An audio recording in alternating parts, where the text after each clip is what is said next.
another parable from Jesus. We think that the parable is about prayer, but it really isn't. It involves a Pharisee, a religious man, and a tax collector. Last week, when we looked at the story of Zacchaeus, Zacchaeus was a tax collector. As Jesus presents this story to us today, this parable has a very shocking, surprising kind of end.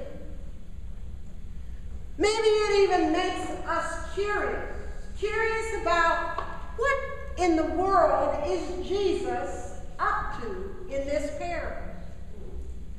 But before we actually look at the end of the parable, let's for just a moment step out of knowing the end of the story, get in a time capsule, and go back to the first century, to the century where Jesus was, and the listeners that were around him as he gave this story. Around him stood the Pharisees, and the tax collectors, and the town folks, women and children, people from all sorts of life. They stood and they had not heard the end of the story like you and I had heard. And as they listened to Jesus' story, as he laid it out about the Pharisee, everything sounded very good. Here was a man who was perhaps very much looked up to. People looked up to him and they respected him, kind of like the desire that Aretha Franklin sang in one of her songs some time ago, respect. They respected this man. He was an upright, honest man. He was not a thief.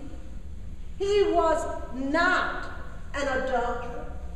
He was not any of the things that we would associate with people who are not of good character.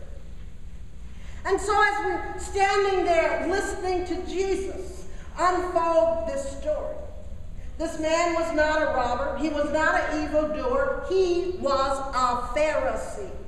And if we know anything about Pharisees, we know that Pharisees were people who stuck to the rules. They were people who toed the line. They were people who operated according to the letter of the law.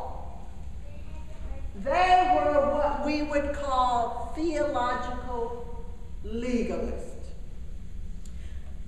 And here was a man who knew about how to be a churchman, a temple worshiper. He must have went regularly. We can imagine in our mind that here is a man who knew which hymn to sing. He knew exactly which hymn book to sing out of. He knew which hymns were in the red book, and he knew which one was in the Faith We Sing. He didn't fumble through trying to figure it out. He knew. Here was a man who knew the liturgy of the church. He knew the rituals of the church. He knew the traditions of the church. And he knew how to pray. Luke tells us that this man not only knew how to pray, but he knew the right place in which to place his prayer, where he should stand in the temple to give his prayer. Perhaps as he stood in that spot, he was assured in that spot God would hear his prayers. And so here he is, standing and praying. In that tradition, they stood and they prayed. And he's praying to God. He's a man with a grateful heart, because he prays to God for all of the things and the benefits that God has given him. He prays to God, thank you, God. Thank you, God, for all of the blessing that you have given me. He thanks God that he has the strength and the power to resist evil in his life. And so he prays a prayer of thanksgiving to God. He prays also that because of what he has, he is able to give. This is a tax. This is a person that is a tither. He gives a tenth of what he owns to his parish or his church. And so he's thankful. He's thankful that God has blessed him enough to be able to give back what God has given to him. He knows that through tithing teaches us to depend upon God and God's grace. And so as he empties his pocketbook before God and gives it to God, he gives a thanks as he looks up into the heavens and he says, thank you, God, for all that you have given to me. And then he goes on in his prayer and he says, thank you, God, that I am a faster, because as a faster, I am able to empty myself to hear the experiences and the directions in which God has for me. He not only empties himself to listen to God through fasting, but fasting sort of teaches us to interact and to relate to those that are hungry. You know, as the stomach gets a little empty during that fasting period, and it begins to growl, we can understand the pains of those who exist in poverty. He was a good man that every pastor, once in their church, he fasts, he prays, and he tithes. And so he gives thanks to God for all of the abilities and the skills and the finances and the resources that God has blessed him with. But my question in this parable,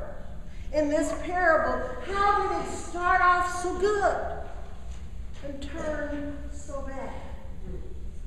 Because we're introduced to the tax collector, and last week we learned that the tax collectors were not very humble, they were not very honorable kinds of people. They cheated people. They would walk up to people and they would collect more taxes than they were supposed to. Not only did they cheat people, they were dishonest. They were not only dishonest, but they were evildoers because they would do harm to their neighbors. And so Jesus in this story, in this parable, seems to tilt the scale in all that we know and all that we understand about being a faithful leader of the community and of the church. Jesus sort of makes the Pharisee the villain, and he makes the tax collector the one that was hated, the one that stole, the one that was the evildoer, the one who did harm to the community. He sort of makes him the hero in the story. So what's going on, Jesus? Why are you flipping the scale on us and turning things around and turning the tables, because we, the good ones, should be at top and those that are not so good should be at the bottom? And yet, this man, as he comes to the temple, just like the Pharisee, he comes in, he doesn't know how to find the hymns in the hymn book. He's grabbing the black hymn book when he should be getting the red hymn book. In fact, Luke tells us this man doesn't even know where to stand in order to get his prayer heard, because Luke tells he stands off in a distance, not in the spot where the Pharisee is assured that his prayer is heard. He stands off.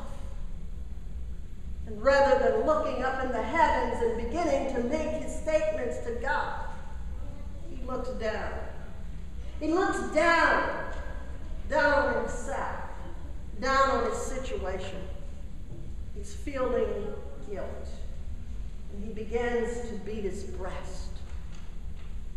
Not making the statements that the Pharisee, I, but making only one statement of I am a sinner. I am a sinner. And he prays, Lord, have mercy on me. He doesn't know all the language of the church. He doesn't know all the rituals of the church.